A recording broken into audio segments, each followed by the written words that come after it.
Allahu Akbar. For me to talk about an aspect of communication and unity amongst Muslims, and that is how you and I, how we disagree with one another. You know, Brother Naeem, there's a common expression that I've been using this expression from the time that I first entered into Islam a few decades ago now. And that was that particular time I was saying maybe there were close to 1 billion Muslims in the world, and each year or whenever the census went up, I would raise the number. So now I'll say that there are 1.6 to 1.7 billion Muslims on this earth. And there are 1.6 or 1.7 different opinions on any singular topic that we may have. That on anything, whether we're talking about how you hold your hands, do you cover your heart? Do you hold them to your side? Is it above your navel? What is the length of your pants? Your beard? How do you wear your beard, your mustache? There are 1.6 to 1.7 different opinions about any aspect of Islam. And it's not necessarily a very a damaging quality amongst this ummah. But so I want to just talk a little bit about how do we disagree? How do we present ourselves with one another when we find that we disagree?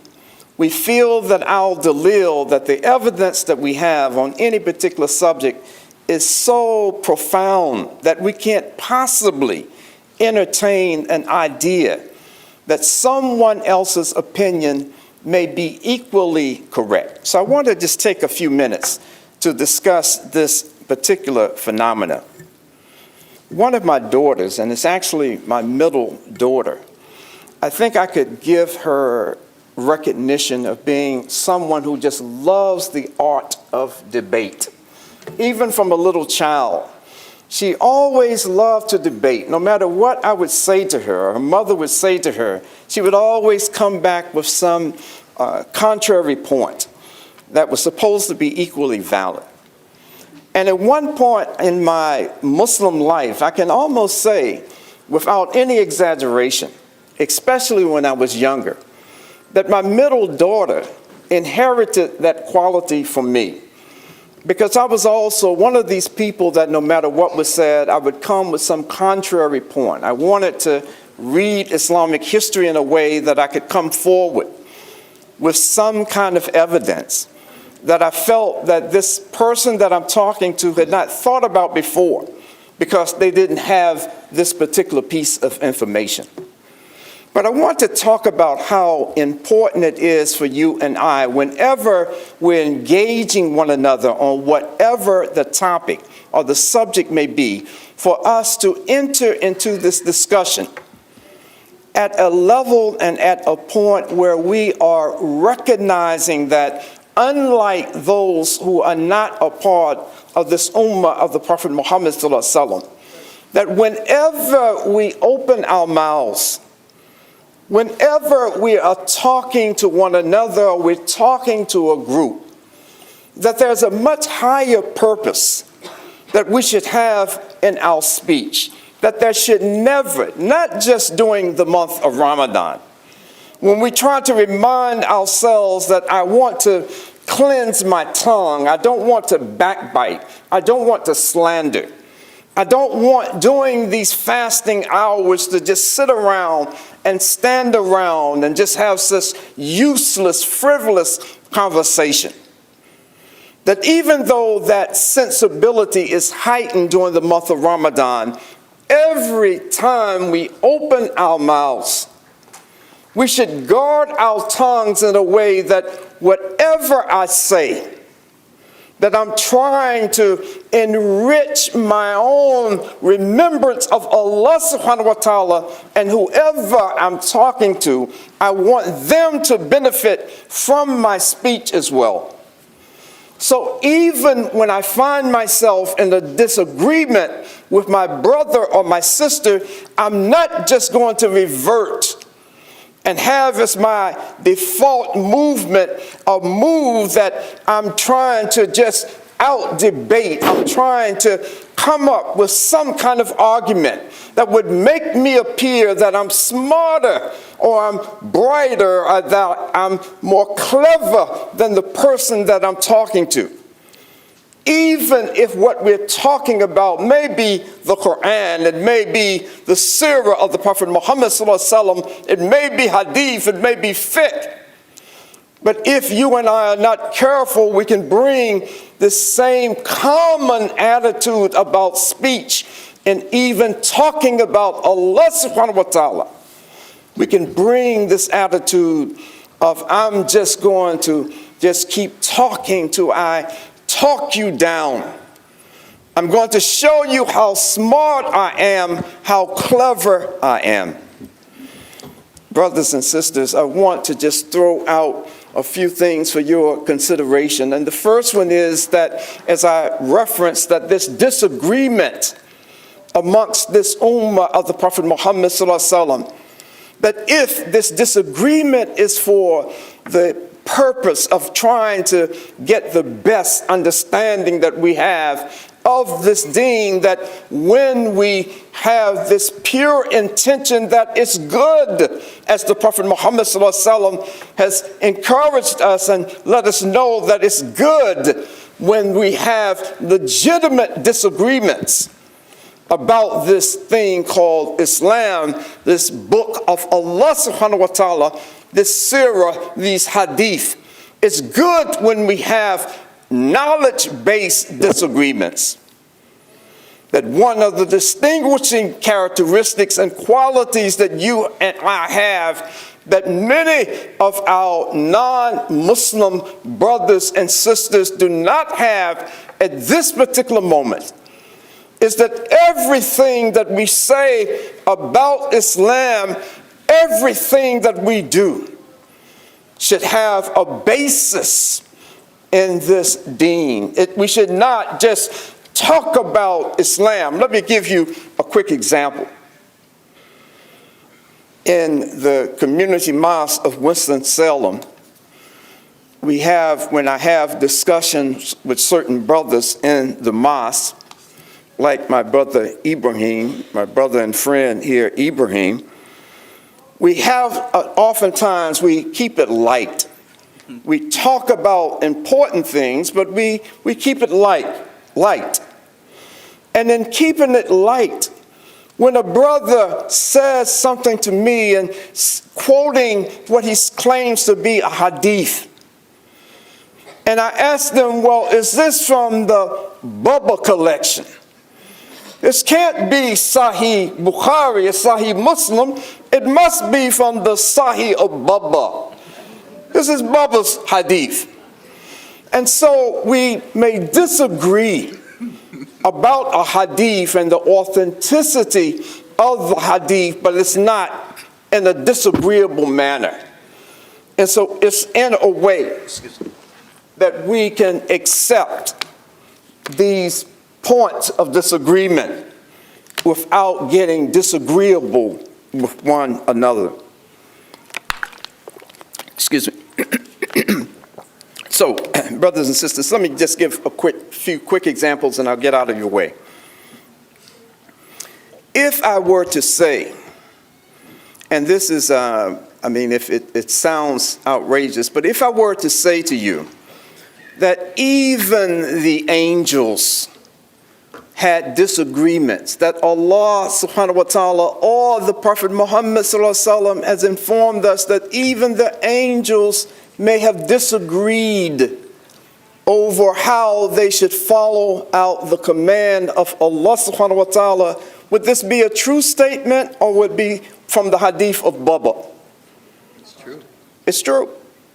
It's very true. There are a number of examples. I'll just give one quick one and move on. When in the hadith, in authentic traditions, where we have the narration about the man who was basically a serial killer. He had killed 99 people. And then he went to the abid, to the worshiper, a sincere worshiper, and he said that I want to get away from this life. What can I do? Is there any hope for me? And the Abid just told him, no. 99, you're a serial killer. You're a murderer. How do you think there's some kind of hope for you at this point? So the man killed him. So now he has a solid 100 notches on his belt. Killed 100 people. So now this man goes to an alim. He goes to a knowledgeable brother about the faith, and he tells him his story. I've killed all of these people. Is there any hope? And this alim told him, yes, there's hope for you, but it's no hope if you stay in this town. Go to this next town. You know the hadith better than I. Go to this next area. There are people there who are trying to do righteous things. Go over there. And then there's some hope for you. So the man said, oh, this is what I needed to hear. And he started out, and he's going to the next town, and he dies before he gets to the next town. And so the angel of punishment and the angel of mercy, the ones to take this soul, they come down and they're having a disagreement. They're following the command of Allah subhanahu wa ta'ala to take the soul. But who's going to get the soul? These are the malaika of Allah subhanahu wa ta'ala, and this angel of punishment and this angel of mercy have this disagreement. But how did they solve it? They referred it to Allah subhanahu wa ta'ala. It was not just a random debate. That if we want to find out what should we do, we have legitimate arguments for two things. How do we solve it? We must refer it back to the book of Allah, refer it back to the Prophet Muhammad sallallahu alaihi wasallam, so you know the end of the story. So they were told, what you do, you measure the distance from the town that he's coming from and the town that he was going to, and whichever town he was closest to, that will be the one. If he's closer to where he killed 100 people, angel of punishment, take this dude. He's a mass murderer.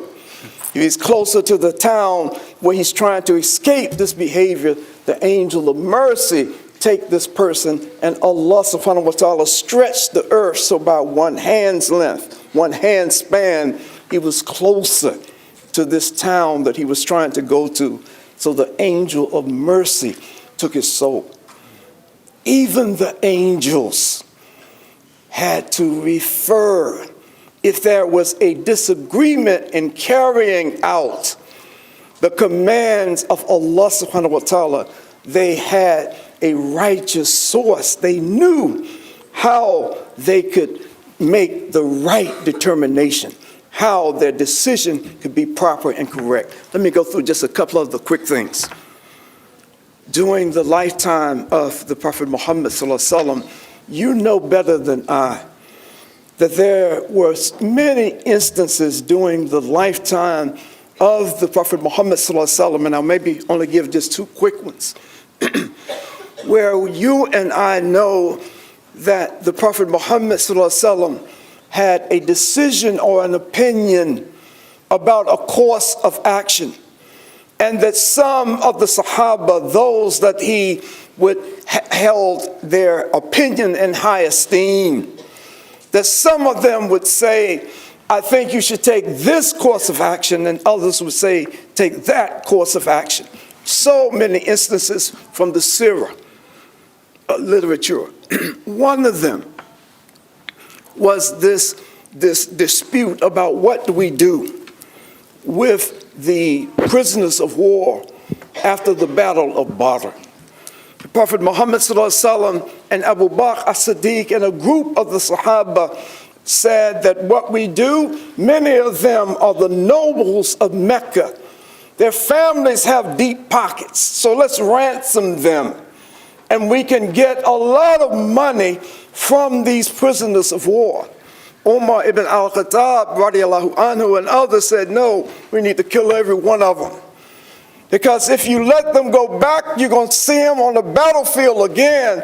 You defeated them on the battlefield, so kill them right here, right now. The Prophet Muhammad sallallahu alaihi wasallam went with the opinion of get ransom, seek ransom from these prisoners of war. And then Allah subhanahu wa ta'ala corrected the Prophet Muhammad sallallahu alaihi wasallam and let him know that what Umar and others who were saying that you should kill them at this point, not out of vengeance, not out of wrath, but because you haven't thoroughly subdued the land yet. It's not time right now to take prisoners of war. It's time for you to subdue to a certain point, and then you can stop the conflicts, disagreements with Sahaba. And I'll be done here in a second. Disagreements even amongst the Sahaba. There was this very famous disagreement that after the Prophet Muhammad sallallahu alaihi wasallam made the Isra and the Miraj, his night journey from Mecca to Jerusalem and then up into the heavens, the Miraj, that Abdullah ibn Abbas said that the Prophet Muhammad sallallahu alaihi wasallam saw Allah subhanahu wa ta'ala in the heavens and had conversation and dialogue with Allah subhanahu wa ta'ala in the heavens.